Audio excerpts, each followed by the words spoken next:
A big win for YIMBYs across California. You know, the yes in my backyard folks. One of the most controversial bills of the year just got the signature of Governor Newsom. Senate Bill 79 loosens and even overrides restrictions on housing developments near public transit hubs and other land owned by transit agencies. That includes buildings up to 9 stories tall right next to stations. The bill applies to 8 of the state's most densely populated counties. 4 of them are right here in the Bay Area, in places loaded with transit hubs for BART, Caltrain, and VTA.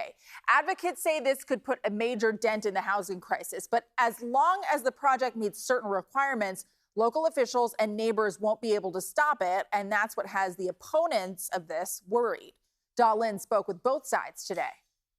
This new law will transform communities with large and busy transit hubs. Supporters say it'll help bring down housing costs. Opponents say it'll strip local control and threatens the character of their neighborhoods. It's got the kind of quaint charm of an older city, a hometown vibe, and it's also got the kind of edginess of the city on the outskirts. Xander Paisano moved to San Francisco's Glen Park neighborhood about 8 months ago, and in that time, he's fallen in love with it. It's growing on me, especially this little area here, Glen Park. It's got a special place in my heart now. He worries the new law, Senate Bill 79, could change the neighborhood, especially if high-rise apartment buildings go up around the Glen Park BART station.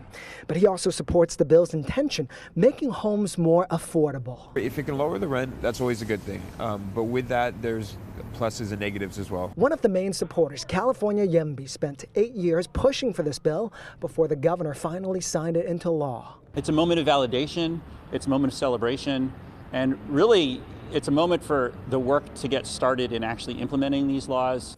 The new law only applies to 8 California counties with the most transit hubs: San Diego, Orange, Los Angeles, Sacramento, San Francisco, San Mateo, Santa Clara, and Alameda counties. Developers will be allowed to build up to 9 stories high next to subway stops. The closer the site, the taller the building. And the law overrides local zoning rules and neighborhood objections. Angered, we're disappointed, we're frustrated. Susan Kirsch, founder of Catalyst for Local Control, is one of many who oppose SB 79. Even Los Angeles Mayor Karen Bass asked Governor Newsom to veto the bill, arguing it erodes local control, limits community input, and could hurt low-income neighborhoods. The affordability part of it is a part of what is the big scam that many of us think, that these buildings are not, they have no assurances, no promises of meeting the needs for those people who are living on even minimum wages. California YIMBY disagrees, saying it's simple economics. Increasing supply will eventually lower prices.